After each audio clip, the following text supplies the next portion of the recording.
Shalom, shalom, shalom. This is Daniel John Lee with Torah Restoration Ministries. The website's www.spiritandtorah.com. This is Torah rule number 34. Torah rule number 34, and this only, again, applies to married couples, to men and women who are married. When you have a baby, if you have a man-child, a boy, a baby boy, there is no sex allowed between the husband and wife for 7 days, 1 week after the baby boy is born. And if the bleeding continues with the mother after the birth, then you add another 7 days for every time the bleeding continues. With a baby girl, there's no sex between the husband and wife for 14 days after a baby girl is born. And again, if there's still bleeding at the end of that 14 days, you add another 14 days as needed. Why is it longer for girls than boys? The mother and a female, a little girl, have more bonding that they need to do. And this is scientifically proven.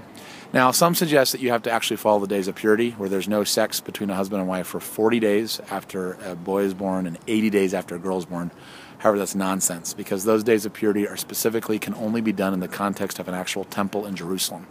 So don't worry, men, don't worry, women. You don't have to wait 40 days to not have sex after you have a boy, or 80 days after you have a girl. That's ridiculous. The only laws that apply to us living in exile without a temple is 7 days after a baby boy is born and 14 days after a baby girl is born, and then sex can be resumed between a husband and wife as long as there's no bleeding and afterbirth that's continuing with the mother. All right, this is Daniel John Lee with Torah Restoration Ministries. This is Torah rule number 34.